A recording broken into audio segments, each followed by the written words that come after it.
ओम.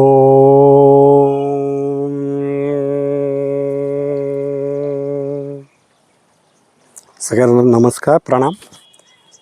आज आंतरराष्ट्रीय योग दिनानिमित्त सर्वांना हार्दिक शुभेच्छा व्यक्त करतो. माननीय आणि सर्वांचे आदरणीय आपल्या भारत या देशाचे प्रधानमंत्री माननीय मोदी साहेब यांनी जागतिक स्तरावर योगाला नेलं आणि हा जो आंतरराष्ट्रीय योग दिन आहे 21 जून हा त्यांनी जागतिक स्तरावर प्रचारित केला. योगाचा प्रचार प्रसारामध्ये त्यांनी ही घेतलेली भूमिका आपल्या सर्वांसाठी सुद्धा अत्यंत महत्त्वाची आहे. योग खरं बघितलं तर आपल्या संस्कृतीचा अविभाज्य भाग, पण आपण त्याला काळाच्या ओघात विसरून गेलो आहोत. काळाच्या ओघामध्ये जे कामाचे तास आहेत ते बदलून आता रात्रपाळी करावी लागते. त्यामुळे पण शरीरावर आणि चित्तावर परिणाम होतो आणि आपल्या प्रकृतीवर अर्थात हेल्थवर दुष्परिणाम होत असतो. अनेक रोगांनी, मोठमोठ्या रोगांनी सहजपणे डोकं वर काढायला सुरुवात केली. आपण बघतो की आजच्या अगदी 20-21 वर्षाच्या मुलांना नवे जन्माला आलेल्या मुलापासून डायबिटीज, रक्तशर्करा नावाच्या रोगाने विळखा घालायला सुरुवात केली आहे. ब्लड प्रेशर 20-22 वर्षाच्या मुलांना घेरू पाहते आणि घेरलेलंच आहे. हृदयरोग घेरू पाहत आहेत आणि या प्रचंड अशा खर्चिक रोगांना शेवटपर्यंत गोळ्या खाऊन त्यांचं मॅनेजमेंट करून त्या रोगांचं माणूस कंटाळून जात असतो. शरीरानेही तो ढिला पडत असतो, मनानेही तो गर्भगळीत झालेला असतो.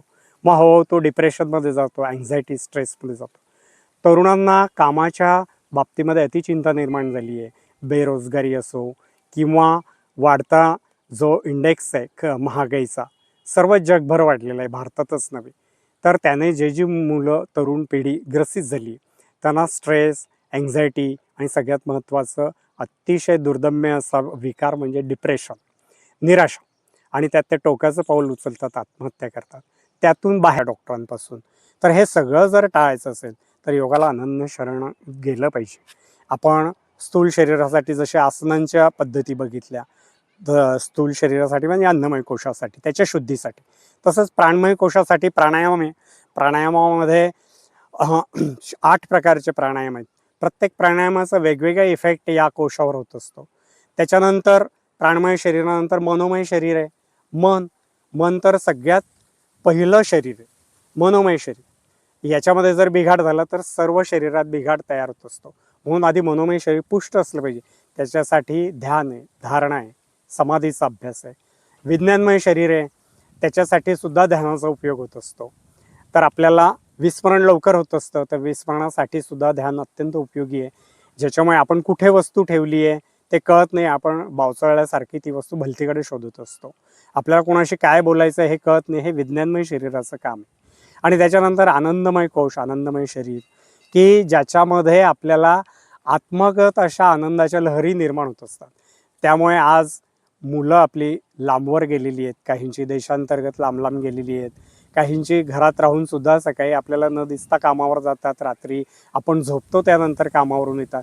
त्यामुळे एकाकीपण आलं आहे जीवनामध्ये. ते एकाकीपण कसं घालवायचं? तर हे जे आंतरराष्ट्रीय योग वर्ष आहे याचं मुळी थीमच आहे योगा फॉर हेल्दी एजिंग. तर तुम्हाला वृद्धापकाळात सुद्धा हेल्थ मेंटेन करता आली पाहिजे. वृद्धापकाळात ही एवढी अवघड असणं मला जमणार नाही असं म्हणून पळ काढणारे पण अनेक मनुष्य आहेत, म्हणजे पुरुष स्त्रिया आहेत. पण त्यांनी हे लक्षात ठेवावं. आणि मला वेळ नाही ही एक अवघड अशी न करणारी सबब आहे. पण मी तुम्हाला नम्रपणे सांगू इच्छितो, जर आपण 15 मिनिटांवरून 1.5 तासापर्यंत मोबाईल बघू शकतो, टी व्हीवरचा एखादा कार्यक्रम आपण 3 तास सिनेमा म्हणून बघू शकतो, गाणी आपण तल्लीनतेमध्ये विस्मरण होऊन स्वतःचं ऐकत बसू शकतो, तर आपल्याला पाऊण तास 45 मिनिटं योगासनं, प्राणायाम करायला काय हरकत आहे? ध्यानधारणा शिकून घ्यायला काय हरकत आहे? त्याच्यामुळे तुमचं आयुष्याची लेंथ तर वाढणारच आहे, पण निरोगीपणा येणार. माझ्या स्वतःच्या स्वानुभवातून सांगतो की माझ्याकडे 2 जणांनी जे साधक साधिका भगिनी होत्या, त्यांनी मला जो फीडबॅक दिला आहे त्यामध्ये त्यांची अँजिओग्राफी टळली आहे. त्यानंतर रक्त पातळ होण्याची गोळी बंद झाली आहे एका भगिनीची.